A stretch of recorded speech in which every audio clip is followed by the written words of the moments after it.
Beyond Rangoon.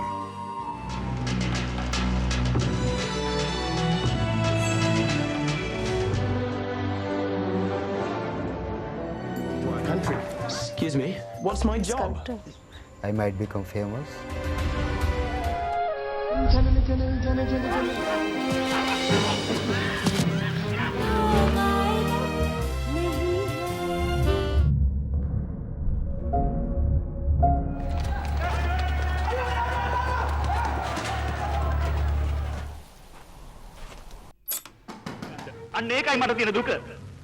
ඔයා කොහොමද කියන්නේ පුතා නැතුනේ මං ගත්ත පියවර හින්දා කියලා. Sound of cymbals.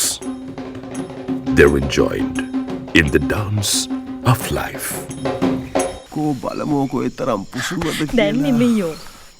මම ලාල් හරින්දරාම් ගාල්ලේ ඉපිදිලා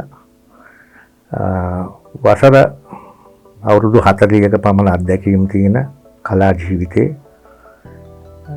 චිත්‍ර ශිල්පියෙක් වශයෙන් වේදිකා පසුතල නිර්මාණ ශිල්පියෙක් වශයෙන් චිත්‍රපටි කලා අධ්‍යක්ෂවරයෙක් වශයෙන් චිත්‍රපටි නිෂ්පාදන නිර්මාණ ශිල්පියෙක් වශයෙන්ුත් සැලසුම් ශිල්පියෙක් වශයෙන් මෙතෙක් ආපු ගමනක සම්දිස්ථානයක් වශයෙන් මට හඳුන්වන්න පුළුවන්. කුඩා කාලේ ගැන ඇත්ත වශයෙන්ම මතක නැහැ. නමුත් දැන් මට එහෙම ඇහුවා මට හිතෙනවා මේක මතක් වෙනවා කියලා. මම ඉස්ලාම මොන්ටිසෝරි පන්තියේ ගියේ කාන්තා විද්‍යාලයකට. ඒ කියන්නේ ගාල්ලේ තියෙන සීහුද්ද කන්‍යාරාමයේ කියලා. ඒ කන්‍යාරාමේ මිශ්‍ර පාසලක්. ඒ කන්‍යාරාමයෙන් පස්සේ මම සාන්ත ඇලෝසියස් ගාල්ලේ සාන්ත ඇලෝසියස් විද්‍යාලයට අධ්‍යාපනය සඳහා පිවිසුණා.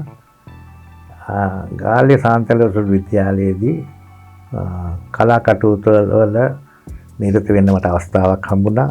වේදිකා නාට්‍ය වල විශේෂයෙන්ම වේදිකා නාට්‍ය වල ඇඳුම් නිර්මාණවල පසුතල නිර්මාණ කරන්නත් මට අවස්ථාවක් හම්බුණා.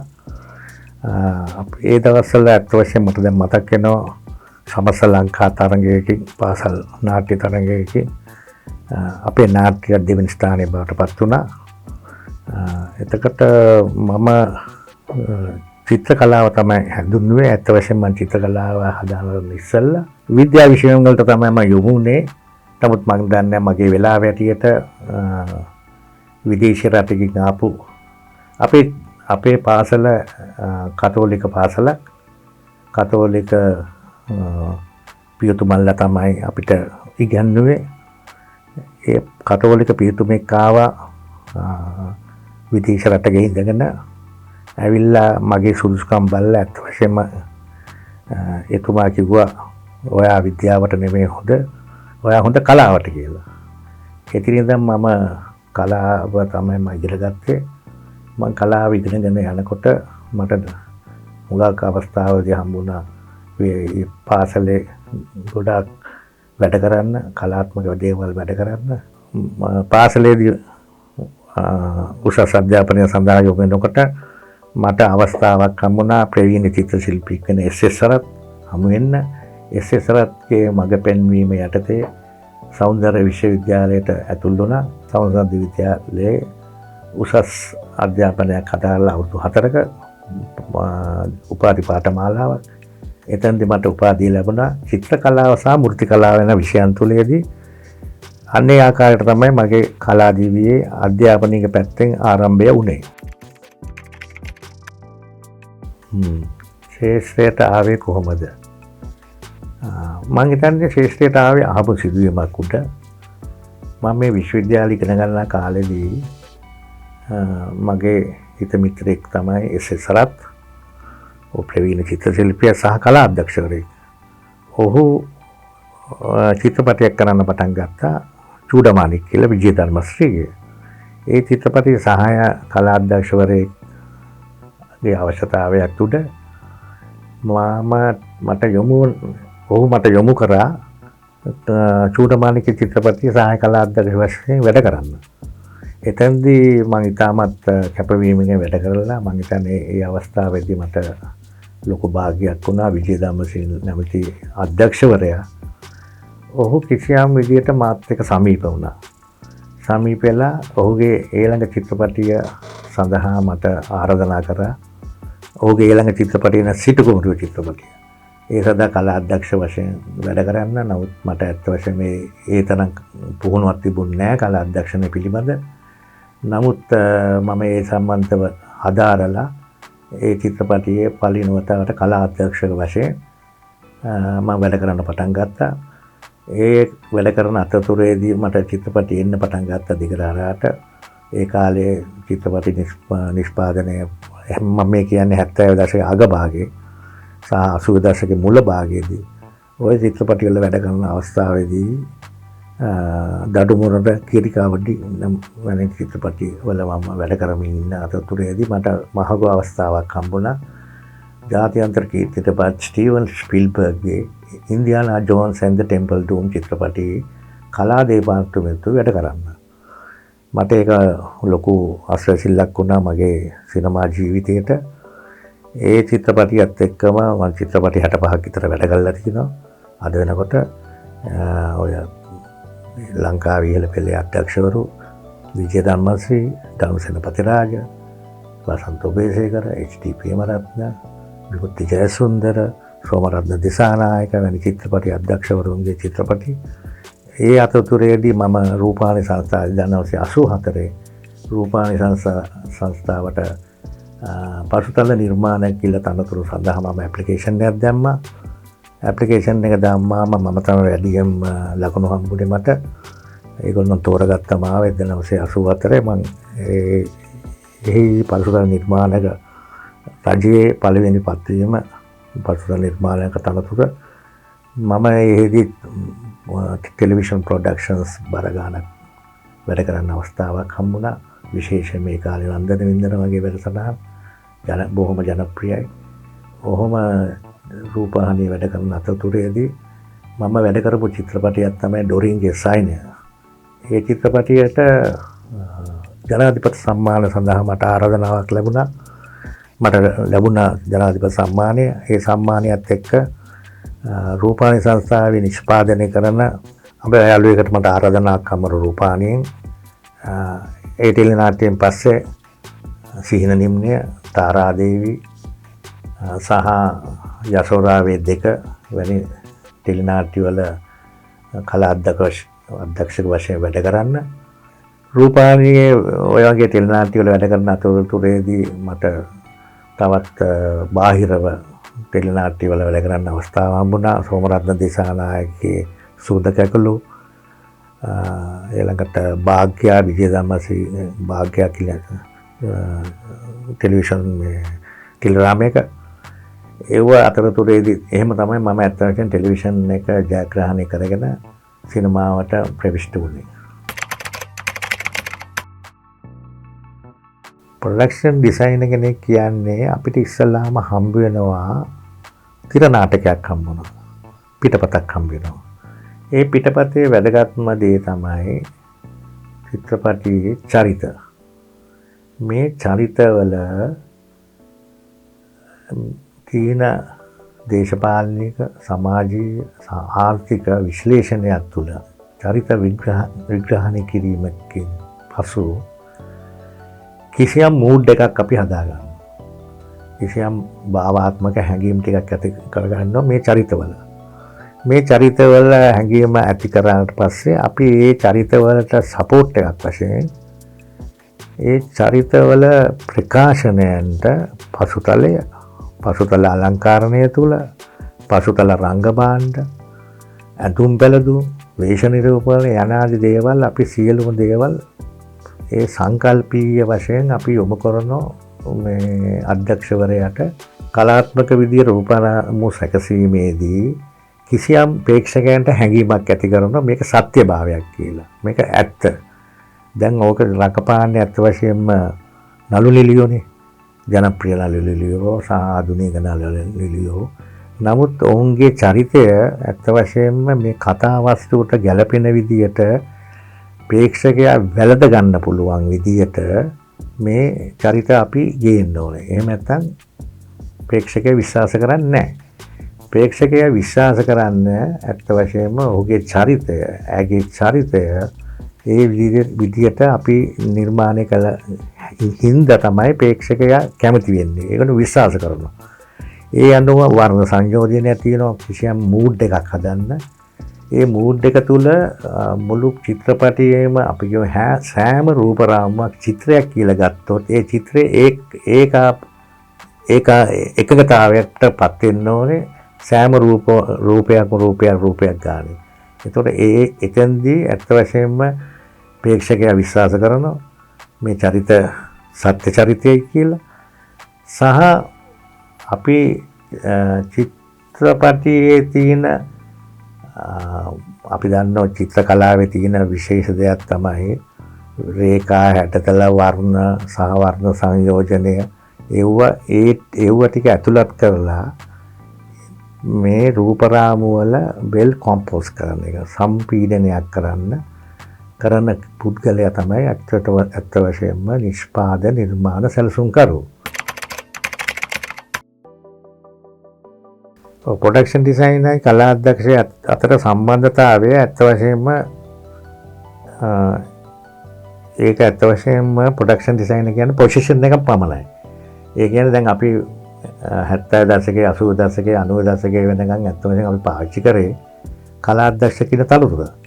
ඒ කලා අධ්‍යක්ෂකගේ තනතුරේදී ඔය කියන ප්‍රොඩක්ෂන් ඩිසයිනර්ගේ කාර්යභාරය සියලු දේවල් ඉෂ්ට වෙනවා. එතකොට දැන් අලුත් පොසිෂන් එකක් ආවා ලෝක සිනමාවේ මිට කලින් ඇවිල්ලා තියෙනවා ලංකාවටත් ඕනම කෘතියක ප්‍රොඩක්ෂන් ඩිසයිනර් කියලා අලුතෙන් නමක් පමණක් ආවා. ඒ නම ඇත්ත වශයෙන්ම ඒ නම විතරයි තියෙන්නේ. ඇත්ත වශයෙන්ම උත් කලා අධ්‍යක්ෂණය තමයි කරේ. ඇඳුම් නිර්මාණය කරා ඒ කාලේ. ඊළඟට වේශ නිරූපණ වලට සඳහා අදහස් දුන්නා. පසුතල අලංකරණය කරා, සෙට් ඩ්‍රෙසින් කරා, ප්‍රොප්ස් එහෙම ඒ ඔක්කොම ඒ විෂය බද්ධ හා සමානයි හැමදේම. හැබැයි දැන් ඩිජිටල් කරණයත් එක්ක සහ ලංකාවේ සිනමාවත් එක්ක යනකොට ප්‍රොඩක්ෂන් ඩිසයිනර්ට අමතරව කලා අධ්‍යක්ෂවරයෙක් කියලා ටයිටල් එකක් තියෙනවා. ඒකේ අවසනාවන්තකම තමයි ලංකාවේ සාමාන්‍යයෙන් කලා අධ්‍යක්ෂණයට තමයි සම්මානය හම්බ වෙන්නේ.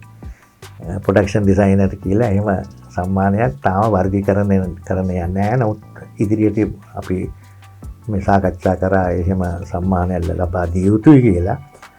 ඒකෙන්ද බොහෝ අය මේ කලා අධ්‍යක්ෂ කියන ටයිටල් එක තමයි දාන්න සිද්ධ වෙලා තියෙන්නේ. ඇත්ත වශයෙන්ම මම නම් දාන්නේ ප්‍රොඩක්ෂන් ඩිසයිනර් සහ කලා අධ්‍යක්ෂණය කියන එක. මොකද හේතුව ලංකාවේ සිනමාව බොහොම කුඩා සිනමාවක් තියෙන්නේ අපිට. කර්මාන්තිකුත් නෙමෙයි බොහොම සීමිත පිරිසක් ඉන්නේ සහ අපිට එහෙම ලොකු බජට් නැහැ අපිට. අපිට ලොකු බජට් නැති වුණාම අපිට මේ ප්‍රොඩක්ෂන් ඩිසයිනර්ටයි ආර්ට් ඩිරෙක්ටර්ටයි දෙන්නෙක්ට ගෙවන්න තරම් මොකද ඒ දෙන්න හෙඩ් ඔෆ් ඩිපාර්ට්මන්ට්ස් ඉඳලා ටිකක් ඒගොල්ලෝගේ බජට් එක වැඩි. ඒකින්ද අපි ලංකාවේ සිනමාවේදී අනිවාර්යයෙන්ම මේ සබ්ජෙක්ට් දෙකම කරන්න ඕනේ. හරි දැන් මෙහෙමයි දැන් එතකොට කලා අධ්‍යක්ෂණය කියන්නේ ප්‍රොඩක්ෂන් ඩිසයිනර්ගේ සංකල්ප තියෙනවනේ. එයා කියනවා මෙන්න මේ එයා තමයි ඔක්කොම ඇඳලා පෙන්නන්නේ. මොකද ප්‍රොඩක්ෂන් ඩිසයිනර් කියන පුද්ගලයා ඇත්ත වශයෙන්ම මේ එයා නිකන් මේ ප්‍රොෆෙසර් කෙනෙක් වගේ එක්කෙනෙක්. එයා පේන්ටර් කෙනෙක් වෙන්න ඕනේ. එයා ඊළඟට ආකිටෙක්චර් කෙනෙක් වෙන්න ඕනේ. එයා ජනප්‍රිය පුද්ගලයෙක් කලාව පිළිබඳ ඒ කියන්නේ එයාට වර්ණ පිළිබඳ මාර දැනුමක් තියෙනවා. ඊළඟට එයාට දන්නෝ මේ කොම්පොසිෂන්ස් වල කැමරාව ඉතින් ගියාම ලයිටින් ඒ වලත් එක්ක තමයි එයා වැඩ කරන්නේ මේ ප්‍රොඩක්ෂන් ඩිසයිනර් කෙනෙක් වශයෙන්. දැන් මම වැඩ කරපු බොහෝ චිත්‍රපටිවල මම දන්නවා දැන් ඇමරිකන් චිත්‍රපටිවලත් මම වැඩ කරා, ඉන්දියානු චිත්‍රපටිවලත් වැඩ කරා, ප්‍රංශ චිත්‍රපටිවලත් වැඩ කළා. ඒ චිත්‍රපටිවල ඇත්ත වශයෙන්ම මේ ප්‍රොඩක්ෂන් ඩිසයිනර් මහා දැවැන්තෙක්. ඔහු මේ ෆීල්ඩ් එකේ වැඩ කරන පුද්ගලෙක් නෙමෙයි ඇත්ත වශයෙන්ම. ඔහු ෆීල්ඩ් එකට ඇවිල්ලා බලනවා. ඔහුගේ තියෙන හෝම්වර්ක් ටික, ස්කෙචස් ටික ඔහු පේන්ට් කරනවා, දර්ශන වලට ජීවියක් ලියන ඩිරෙක්ටර්ත් එක්ක සාකච්ඡා කරනවා, කැමරා ශිල්පියත් එක්ක සාකච්ඡා කරනවා, ලයිටින් එක්ක සාකච්ඡා. ඒ වගේ එයාට ලොකු වැඩ කොටසක් තියෙන අතරතුරේදී ඒක රූපගත කිරීමට සැලසුම් කරන එක, රූපගත කරන්න යොමු කරන්නේ අත් වශයෙන් කලා අධ්‍යක්ෂවරයා.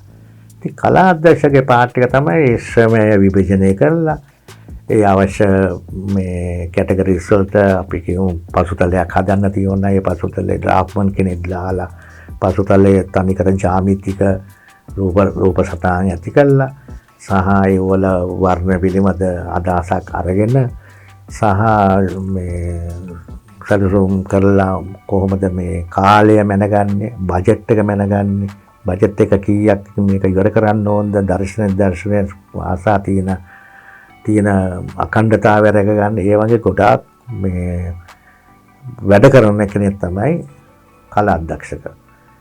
එතකොට මේ කලා අධ්‍යක්ෂකයයි සහ අනිවාර්යෙන් ප්‍රොඩක්ෂන් ඩිසයිනර් කෙනෙක් වැඩ කරනකොට කලා අධ්‍යක්ෂකවරයෙක් ඕනේ. මොකද ප්‍රොඩක්ෂන් ඩිසයිනර් කෙනා තියෙන තනතුර ඇත්ත වශයෙන් නිවි සැනසෙල්ලේ බොහොම හිතමින් ඉදිරි වැඩසටහන ඉදිරි දර්ශන සඳහා කිසියම් අලුත් නිර්මාණයක එකතු කරන ඒ වගේ පුද්ගලයෙක්. ඉතින් ඕක තමයි ඇත්ත වශයෙන් ප්‍රධාන වෙනස. මේ මොනෝ කරත් කලා අධ්‍යක්ෂ කියන තනතුර මම නම් දකින්නේ ලංකාවේ තුල ප්‍රොඩක්ෂන් ඩිසයිනර්ගේ තනතුරම තමයි. ඒක අපිට හොඳටම පැහැදිලි වෙනවා අපේ ලංකාවේ චිත්‍රපටි කලා අධ්‍යක්ෂව කරන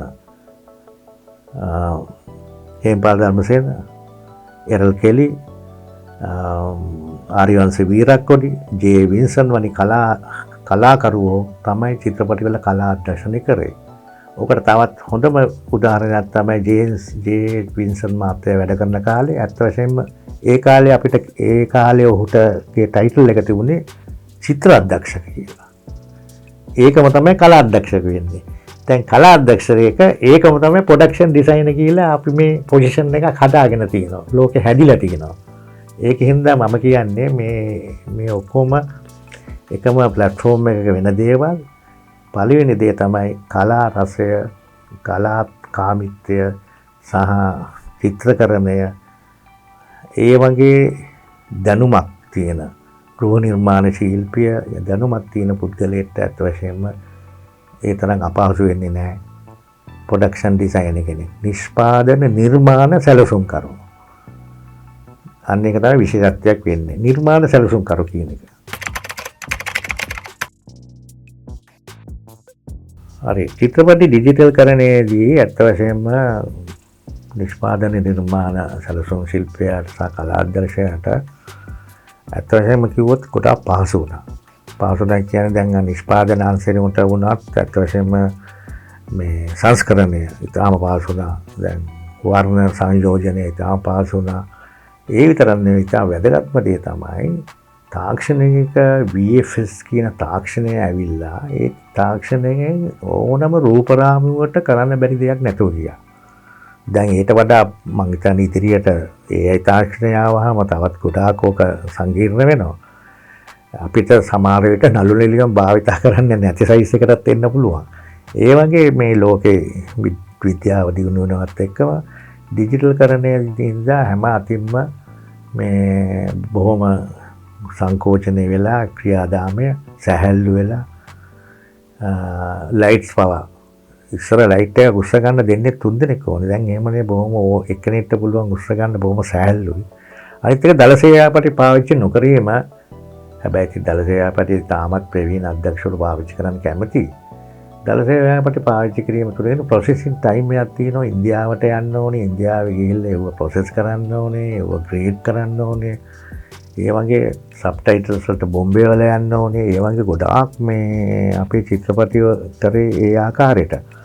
ඉතින් දැන් ඩිජිටල් කරණය ඇත්ත වශයෙන්ම කරාම ලංකාවේ ගොඩාක් චිත්‍රපටි දැන් බිහි වෙනවා. මේ රටේම සංස්කරණය සහ කලර් ග්‍රේඩින්, සවුන්ඩ් මික්සින් යන ආදි වශයෙන් ගොඩාක් දේවල් සහ අන්තිමට ඇත්ත වශයෙන්ම මේ ප්‍රදර්ශනය කිරීමේදී වත පවා ඉතාම අපහසු වෙනවා KDM වගේ තාක්ෂණික දේවල් වලින්. ඒකේ සුරක්ෂිතභාවයත් ඉතාමත් හොඳින් කරනවා. මම හිතන්නේ ඕකත් ටික කාලයක් තියෙයි කියලා. ඊට පස්සේ තවත් තාක්ෂණයක් එනවා. දැන්ට මගේ එනවා. ඒ තාක්ෂණය ආපු දවසට අපි බලමු. මට කතා කරන්න වෙන්නේ මේක නෙමෙයි. දැන් වෘත්තීය අධ්‍යක්ෂවරයෙක් නම් ඔහුගේ පිටවත ඔහුගේ ප්‍රකාශනය ඉදිරිපත් කරන එක තමයි පළවෙනිම කරන්නේ. ඔහු කිසිම විදියක මම වැඩ කරපු ගොඩාක් විදේශී චිත්‍රපටිවල අධ්‍යක්ෂවරු ඔහු කිසිම විදියක කලාත්මක පැත්තේ නිර්මාණාත්මක කියන්නේ රූපරාමු සැකසීම සහ රූපරාමු අලංකරණය ඔහු කවදාකවත් උපදෙස් දෙන්නේ නැහැ. මොකද හේතුව ඔහු පිළිගන්නෝ මගේ ප්‍රොඩක්ෂන් ඩිසයිනර් ඒ සම්බන්ධව එයාගේ රාජකාරිය ඒකයි සහ එයා නිපුණත්වයක් ඇති. ඔහු සමහර විට ප්‍රොෆෙසර් කෙනෙක් වෙන්න පුළුවන්. ඔහු සමහර විට ප්‍රවීණ චිත්‍ර ශිල්පියෙක් වෙන්න පුළුවන්. ප්‍රවීණ ආකිටෙක්චර් කෙනෙක් වෙන්න පුළුවන්. ඔහු කරපු පහුගිය කාලවල කරපු චිත්‍රපටියත් එක්ක සැසඳෙනකොට ඒ අධ්‍යක්ෂවරයා ඔහුට අවස්ථාව දෙනවා. ඒ අධ්‍යක්ෂවරයා බොහෝ දුරට ප්‍රොඩක්ෂන් ඩිසයිනින්ගෙන් තමයි මේ රූපරාමුව කොහොමද මම සකස් කරන්න ඕනේ. මගේ අදහස තියෙන්නේ මේ කතාසාරය ප්‍රකාශනය කරන්නේ මෙන්න මේ ආකාරයට. එතකොට ඇක්ටිං සම්බන්ධව සහ ඒ නළු නිළියන් හැසිරීම සම්පූර්ණයෙන්ම අධ්‍යක්ෂවරයා බලා ගන්න අතරතුරේදී ඒ සාකච්ඡා කීපවතාවම ගිහිල්ලා පළවෙනි සාකච්ඡා දෙවෙනි සාකච්ඡා සහ ස්කෙච් කළා. ප්‍රොඩක්ෂන් ඩිසයිනර් කෙනෙක් සාමාන්‍ය ස්කෙච් කරලා පෙන්නනවා. යා රූපකට මම දන්න චිත්‍රපටියක් තියෙනවා. ඉන්දුචින් කියන චිත්‍රපටිය සහ වෝටර් කියන චිත්‍රපටිය. ඉන්දුචින් කියන චිත්‍රපටිය එක ප්‍රංශ චිත්‍රපටියක්. ඒකේ ප්‍රොඩක්ෂන් ඩිසයිනර් ආවා ජාක් ඩොස්නා කියලා. ප්‍රංශ ජාතියේ නම ගිය ෆැන්ටම් ඔපෙරා ගොඩාක් චිත්‍රපටි කරපු මහා දැවැන්ත මේ ප්‍රොඩක්ෂන් ඩිසයිනර් කෙනෙක්. ඔහු උදේ පාන්දරම ඉර නැගගෙන එන්න ඉස්සෙල්ලා DL එක ෂූට් රූපගත කිරීම තියෙනවා නම් හිත නෙමෙයි අනිද්දාට ඔහු ගිහිල්ලා උදේ ඉඳන් හවස වෙනකන් එතන රැකගෙන ඉන්නවා. එතනලා ඔහු ඔය ආලෝකයේ එන විදිය ස්කෙච් කරනවා සහ වර්ණ ගන්නවා චිත්‍ර අඳිනවා. අත් වශයෙන් පේන්ටින්ග්ස් 5ක් විතර ඇඳලා තියෙන එකම දර්ශනය. ඔහු කරන වැඩේ බොහොම සරලයි. මේ පේන්ටිංග් වලින් ඔබ කැමති පේන්ටිං එක මොකක්ද කියලා. මෙන්න මේකේ කියලා අධ්‍යක්ෂවරයා පෙන්නුම් කරාම ඒ වෙලාව ඔක්කොම මේ පේන්ටිං එකේ සඳහන් වෙලා තියෙනවා 12:10ට 2:20ට 4:00ට 6:00 කාලට 6:00 කාලේක ඕන නම් 6:00 කාලේ. අන්න ඒ විදිහ තමයි ෂෙඩියුල් කරන්නේ. මොකද මේ පේන්ටිං එකෙන් දෙනවා කිසියම් ප්‍රොඩක්ෂන් ඩිසයිනර් දෙනවා පොඩියක් මේ පොඩි ඉමේජ් එකක් දෙනවා. මේ කතාවේ මේ සීක්වෙන්ස් එකේ මේ දර්ශනයේ හැඟීම දෙනවා. හැඟීම දුන්නා ඒ හැඟීම එයාට සමීප වෙනවා. ඒ සමීප වීමත් එක්ක තමයි මේ බොහෝ දුරට ප්‍රොඩක්ෂන් ඩිසයිනර්ගෙන් ඒ අනුශාසනා අරගන්නේ. ඒව හොඳද නරකද කියන එක අවුල් කරන්නේ. එතකොට දැන් ඒ විතරක් නෙමෙයි මාස දැන් අපි වගේ නෙමෙයි අත් වශයෙන්ම හෝම්වර්ක් කරනෝනේ මාස 3-4.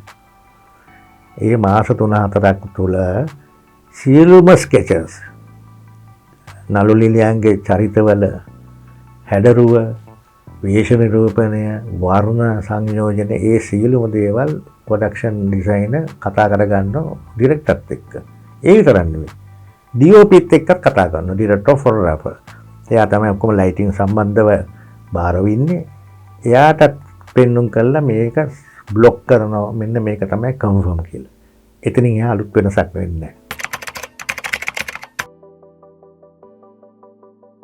පිටරට වලයි ලංකාවේ ඇති ප්‍රොඩක්ෂන් ඩිසයින් එක ඇත්ත වශයෙන්ම අවසානයේ බැලුවම එකම රූප රාමුව. නමුත් මේ ක්‍රියාදාමයේ ලොකු වෙනසක් තියෙනවානේ.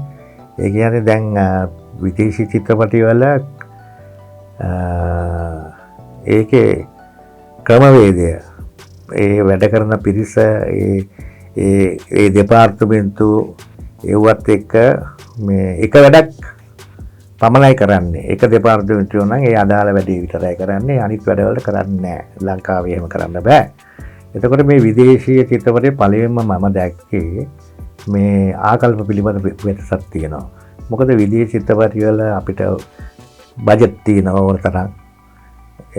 වැඩ කිරීමේ පහසුව දීලා තියෙනවා. ලොකු පිරිසක් ඉන්නවා අපිට නිර්මාණාත්මක පැත්තට උදව් කරන. ඒ සඳහා ඒ පහසුකම් ඔක්කොම ලබා දෙනවා. ඒකත් එක්ක අපිට පිරිස පාවා වැඩි කරගන්න පුළුවන්. අපිට කාලය වුණ වැඩි කරගන්න පුළුවන්. මොකද ඒගොල්ලෝගේ ප්‍රයොරිටි එක තියෙන්නේ මේක කලාත්මක නිර්මාණයක් කරන්න. ඒක නිසා ඒ ආකල්පය අපිට මේ ශ්‍රී ලාංකික චිත්‍රපටි වලට මේ පොළොවට අපිට ඒක බද්ධ කරන්න බෑ. ඒක නිසා අපි දැනගන්න ඕනේ මේ පොළොවේ පය ගහගෙන ඉන්න මේ පොළොවේ. මොකද මම ආවේ අත්ත වශයෙන්ම ලාංකික චිත්‍රපටි කළා. ශ්‍රී ලාංකික චිත්‍රපටි කළා ආවේ 1970 ගණන් වල චිත්‍රපල ස්වර්ණමය කාලෙදී අපි කලාත්මක චිත්‍රපටි වල වැඩ කරේ. ඒ චිත්‍රපටි වල වැඩ කරන්නේ ඔය බජට් එකකින් තාම අඩු බජට් එකක තමයි අපි රූපගත කරලා තියෙන්නේ. ඒවා ජාත්‍යන්තර සම්මාන බව ලබාගෙන තියෙනවා. ඒකට මේ ඒ අනුව අපිට දැන් අද කාලෙත් ඇත්ත වශයෙන්ම අපේ සිනමා හෝල් වැහිගෙන යනවා, ප්‍රේක්ෂකය අඩු වේගෙන යනවා. අපිට ලොකු බජට් එකකට යන්න බෑ. ඒ බජට් එකෙන් අපිට කවදාකවත් හම්බ කරන්න බෑ. ඒකත් එක්ක ඇත්ත වශයෙන්ම අපේ ආකල්ප වෙනස් විය යුතුයි.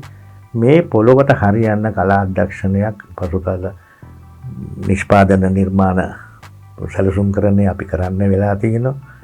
කොහොමද බොහොම අඩු වීදමකින් අපි චිත්‍රපටියක් සඳහා ඉතාම විශිෂ්ට ගණයේ අපේ අත්දැකීම් විදේශ චිත්‍රපටියෙන් ලැබෙන අපිට ඉතාම වැදගත් දේ තමයි අත්දැකීම්. ඒ අත්දැකීම් කොහොමද අපි මේ අපේ කුඩා කර්මාන්තයට, කුඩා චිත්‍රපටිවලට, ලෝ බජට් චිත්‍රපටිවලට අපි ගෙන එන්නේ. ඕක තමයි මම හිතන්නේ කෙරෙන්න ඕනේ වැදගත්ම දේ තමයි කොච්චර විදේශ චිත්‍රපටිවල වැඩ කරත් මම නම් තාම ඉන්නේ මේ පොළොවේ පය ගහපු චිත්‍රපටි කලා අධ්‍යක්ෂකවරයෙක් කියන එකට. හරි, ඒක හොඳ ප්‍රශ්නයක්. කොහොමද ප්‍රොඩක්ෂන් ඩිසයිනර් කෙනෙක් වෙන්නේ කියනවට එකට ඉස්සෙල්ලා මම අහන්න කැමතියි කොහොමද හොඳ ආර්ට් ඩිරෙක්ටර් කෙනෙක් වෙන්නේ?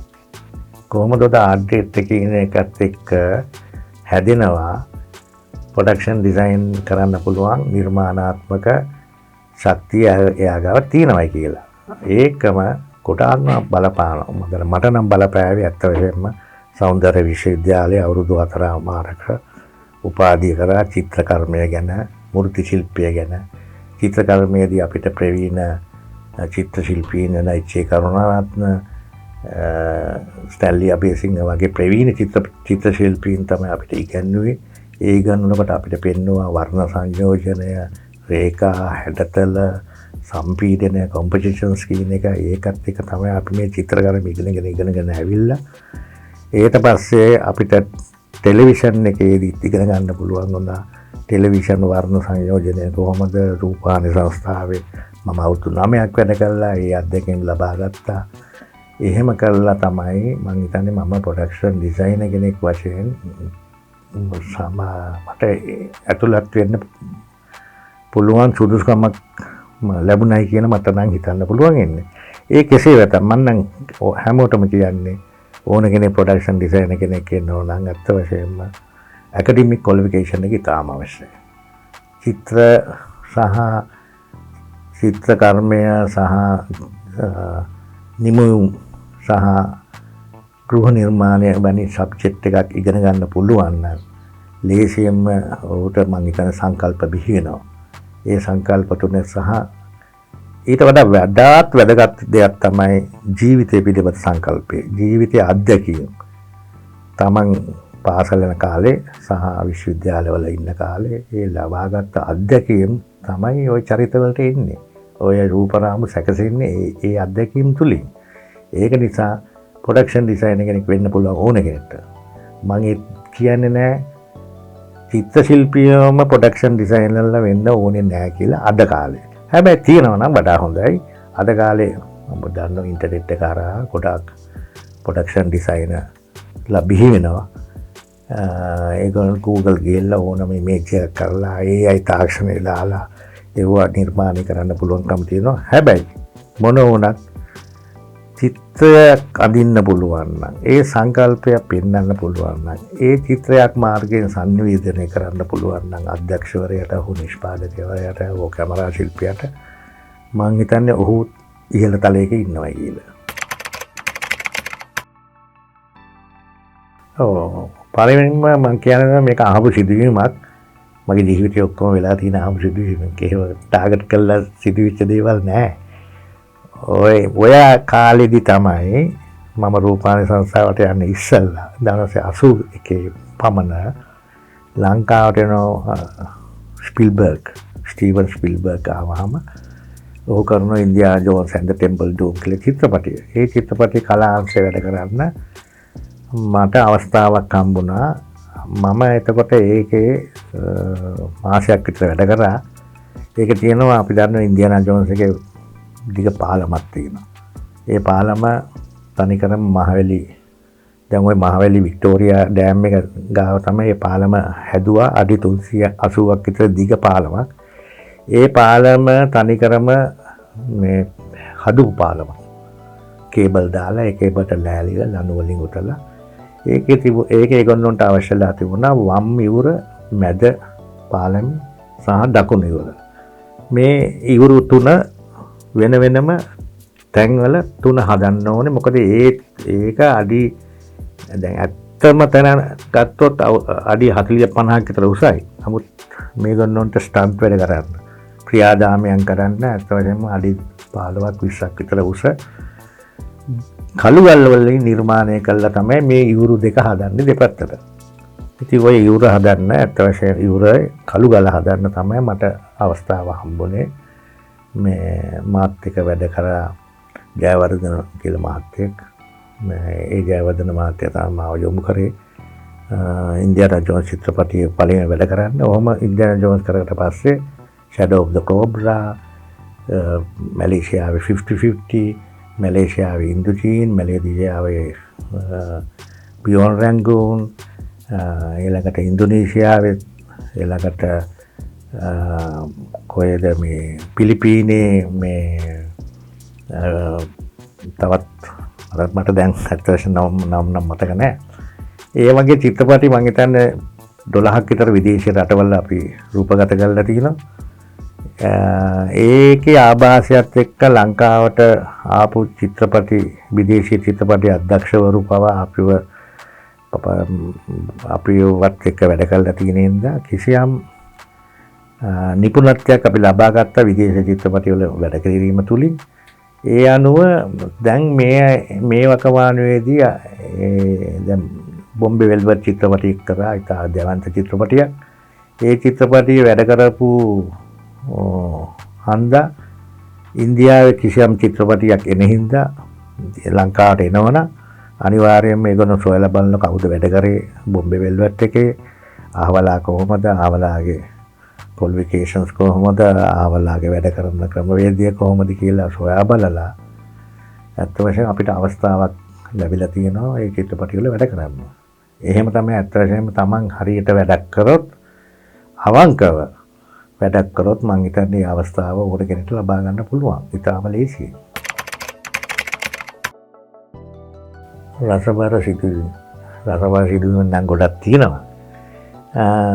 මට ජීවිතේ බලපාපු ගොඩාක්ම රසවර නෙමෙයි ඇත්ත වශයෙන්ම. ඒක කිසියම් ෂොක් එකක් ඇදිච්ච අවස්ථාවක්. ඇත්ත වශයෙන්ම ඒ සිද්ධිය අනුව නම් ඇත්ත වශයෙන්ම දැන් මම ඇත්ත වශයෙන්ම සිරගත වෙන්න ඕනේ. අවුරුදු 14කට හිර යන වැඩක්. ඒ කියන්නේ මම Beyond Rangoon කියන චිත්‍රපටියට එහි කලා අධ්‍යක්ෂවරයා මට ආරාධනා කරාට පස්සේ මට ඒක එරල් කෙලිත් හිටියා. එරල් කෙලිත් මේ ෆිල්ම් ලොකේෂන් සර්විස් ආයතනයත් එක්ක මට ඒකේ වැඩ කරන්න එඩි ෆවුලි කියලා ස්කොටිෂ් ජාතිකයෙක් එක්ක වැඩ කරන්න සිද්ධ වුණා. ඔහු මට කෙලින්ම ආරාධනා කරා ඉන්නේ කියලා මැලේසියාවේ පිනෑන් නගරයට. ඒ චිත්‍රපටියේ මගෙන් ඉස්සලා පළවෙනිම ඇහුවා. මම එතකොටත් 50-50 කියන චිත්‍රපටියේ වැඩ කරලා තිබුණා මැලේසියාවේ. ඒ අත්දැකීමුත් එක්ක ඔහු මගෙන් අහනවා මේ ඇමරිකන් කාස් තියෙන්නේ කොහෙද කියලා. ඇමරිකන් කාස් කියන්නේ අපි දන්නවා සමිට් එකට එහෙම ගෙනාව දිග වාහන. කැඩිලැක් වගේ ලොකු වාහන සහ විලිස් ජීප් ෆෝඩ් ඇම්බුලන්ස් වගේ ඒ චිත්‍රපටියට අදාළව වාහන කීපයක් අපිට ඕනේ. නමුත් මැලේසියාවේ ඒව නැහැ. හැබැයි මට පොඩි ආරංචියක් ආවිල්ද සහ මම දන්න එකක් තමයි මැලේසියාවේ ඉඳන් බෝඩර් එක එහා පැත්තේ බෝඩර් එක තියෙන තායිලන්ත. තායිලන්ත කියන්නේ ඇමරිකාවේ ඒක දවස්වල මේ ඇමරිකන් බේස් එකක්. යුද්ධය සඳහා බොහෝ ඇමරිකානු මේ සම්භවයක් තියෙනවා මේ තායිලන්තේ. දැන් එතකොට මට කිව්වා එහෙමනම් බෝඩර් එකට ගිහිල්ලා මේ කාස්ට් එකේ ප්‍රයිසස් අරගෙන පින්තූර අරගෙන එන්න කියලා. එඩී ෆවුලි කියන කලා අධ්‍යක්ෂකවරයා. ඊට පස්සේ මට සිද්ධ වුණා පහුගිය ඊළඟ දවසේ උදේ පාන්දරම රියදුරෙකුත් එක්ක තායිලන්තේ බෝඩර් එකට යන්න. හැබැයි තායිලන්තේ බෝඩර් එකට ගියාට පස්සේ කිසිම වාහනයක් අපි දැක්කේ නැහැ. දැන් මට හිස් අතින් ඉන්න බෑනේ. හැරිලා තවත් කිලෝමීටර් 150 විතර යන්න ඕනේ. මට හැරිලා එන්න බැරි හින්දා මම රියදුරාත් එක්ක කතා කළා. මම කොහොම හරි తాවකාලික අවසර පත්‍රයකින් මැලේසියන් බෝඩර් එක පැනලා තායිලන්ත බෝඩර් එක දක්වා ගියා. තායිලන්ත බෝඩර් එකේ නුත් මාව අල්ලගත්තා. එහෙම යන්න දෙන්න බෑ කියලා. නමුත් එතනදී తాවකාලික අවසර පත්‍රයක් අරගෙන අහවල් වෙලාවට එනවයි කියලා පොරොන්දුවත් එක්ක මම තායිලන්ත ගියා.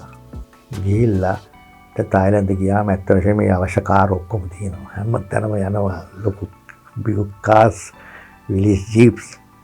ඊට පස්සේ දැන් ඒව ටික ඔක්කොම මම මාක් කරගෙන පින්තූර අරගෙන ගණන් ප්‍රයිස් සුත් දාගෙන කැමරාවෙන් ශීලෝ දේවල් කරගෙන මම ඊට පස්සේ දැන් රෑ වුණා නවතින්න තැන. දැන් රියදුරා මගෙන් අහනවා දැන් නවතින්න තැනක් දෙන්න විදියක් නැහැ. ඔයා ගාව પાස්පෝර්ට් නැහැ.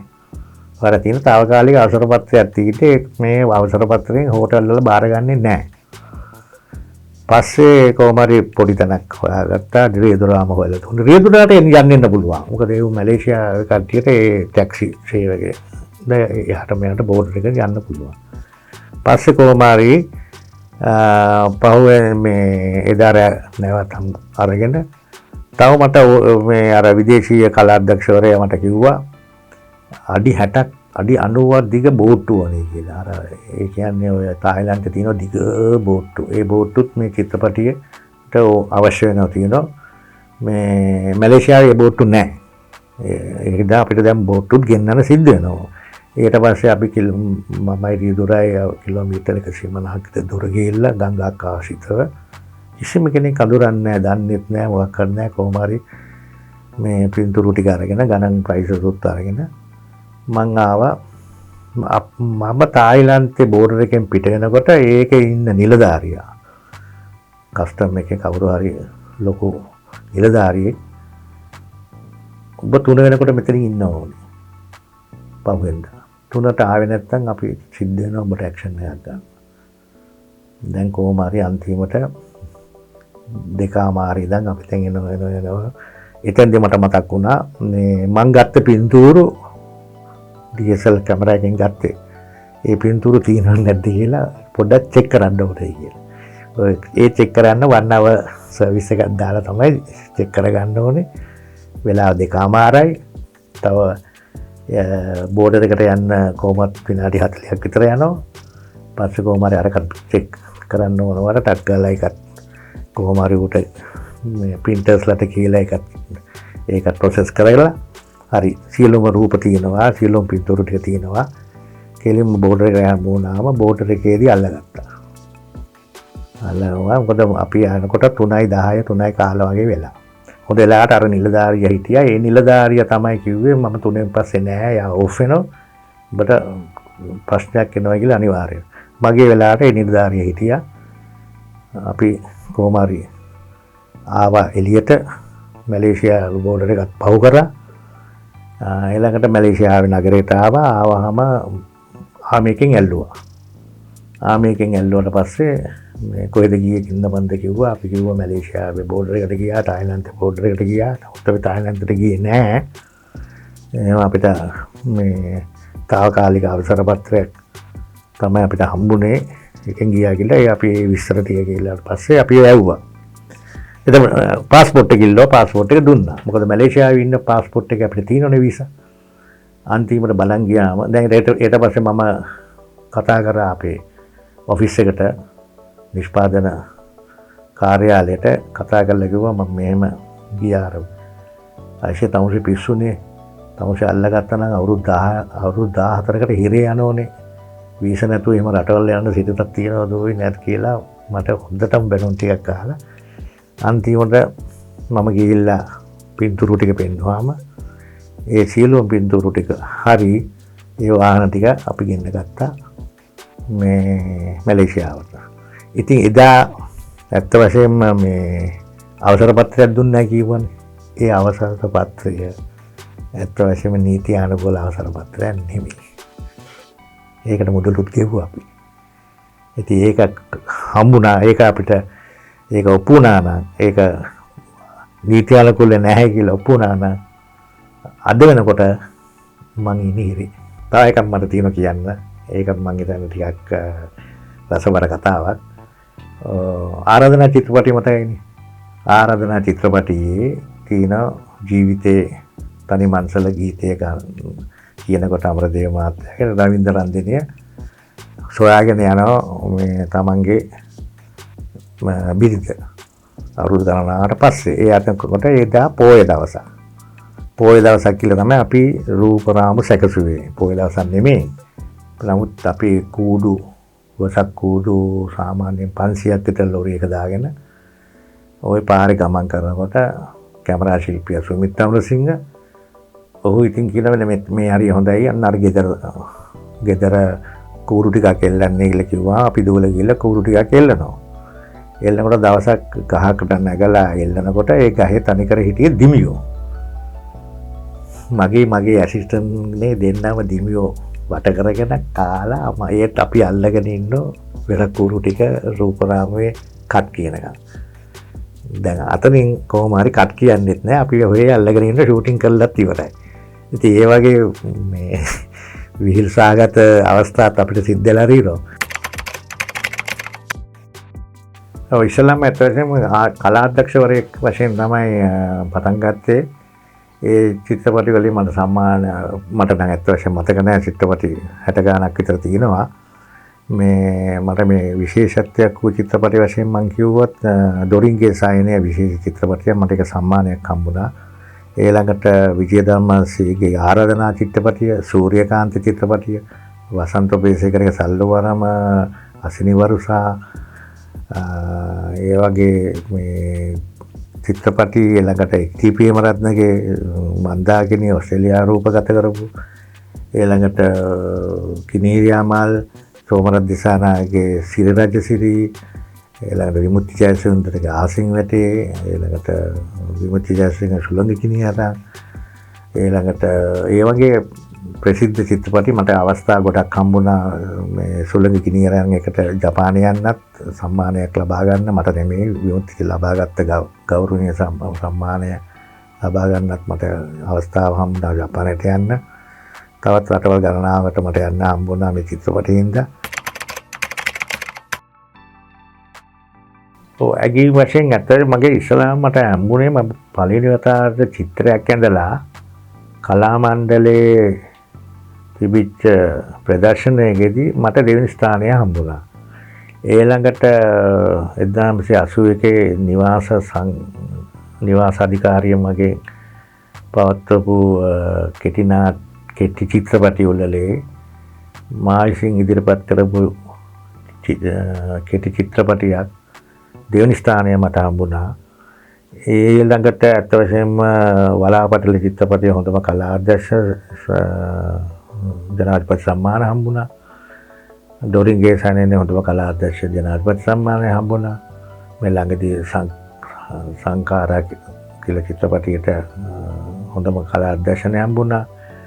ඊළඟට දෙරණ චිත්‍රපටි උළෙලේදී ස්වරූප කියලා චිත්‍රපටියට සම්මාන හම්බුණා.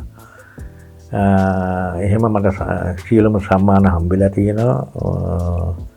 දැන් අත්ත වශයෙන් විදේශීය වශයෙන් එහෙම සම්මානයක් හම්බුන්නේ නැහැ තාම. මම හිතන්නේ නම් අපි කරපු කාර්යභාරයන් දැන් අගයටපත් වෙලා තියෙනවා.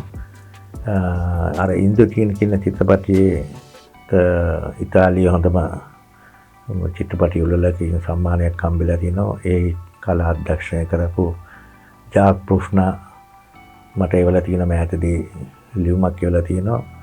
මේ සම්මානය මට පොළවේ ගහලා කඩන්න පුළුවන් නම් ඒකේ ලැබෙන ලොකුම කෑල්ල මම ඔබට එවනවායි කියලා. ඒ තරම් මම දායක වෙලා තියෙනවා කියලා මම හිතනවා.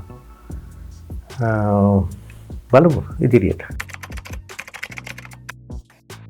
මට නම් එහෙම ඇත්ත වශයෙන්ම මේ විශාල බලාපොරොත්තුවක් නැහැ. මොකද මම මේ හොඳම චිත්‍රපට ටිකක් කරලා තියෙනවා ලාංකික වශයෙන්, දේශීය වශයෙන්.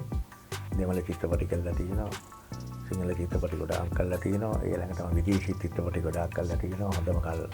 හොඳම ක්ලාසික් ආර්ට් හවුස් ෆිල්ම්ස් කරලා තියෙනවා.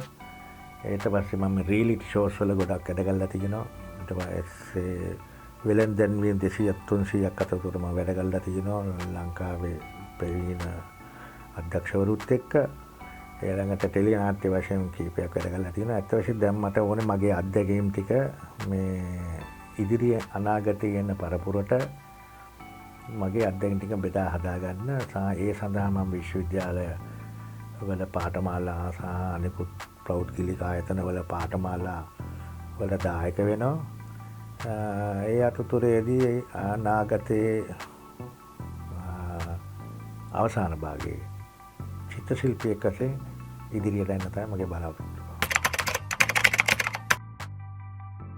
Behind the scenes with Fernando කියන මේ වැඩසටහනට මට සුවිශේෂ වූ කාරණාවක් තියෙනවා. මේ වැදගත් දෙයක් මම එහෙම කියන්නේ අපි තිරේ පිටපස්සේ ඉන්න අය. අපිව කවුද ඉස්සරහට ගේන්න කැමති වෙන්නේ? නල්ලිලියෝ තමයි සාමාන්‍යයෙන් ඉස්සරහට ගේන්නේ. ඒගොල්ලෝ තමයි ජනප්‍රියකම තියෙන්නේ. නමුත් අපේ කරන කාර්යභාරයන් කොච්චර මේ විශාලද කිව්වොත් මේ වගේ දේවල් එලි දක්වන්නේ මේ වගේ වැඩසටහනක් වලින්. මම හිතන මම දකින හොඳ වැඩසටහනක් කියලා මම මේක බලනවා. මේ වැඩසටහන කලිනුත් මම මේක ගැන හොයලා බැලුවා. ඇත්ත වශයෙන්ම ඉතාමත් හොඳයි. ඔය ගන්න උත්සාහය ඉතාමත් හොඳයි. මම යෝජනාවක් වශයෙන් ඉදිරිපත් කරන්න කැමතියි. මේ වැඩසටහනේ තව විෂුවල්ස් පුළුවන් තරම් රූප මාධ්‍යයෙන් පෙන්වන්න පුළුවන් නම් වඩා හොඳයි කියලා. සහ මේකේ යම් කිසි ඉදිරියට වෙනස් ස්වරූපයකින්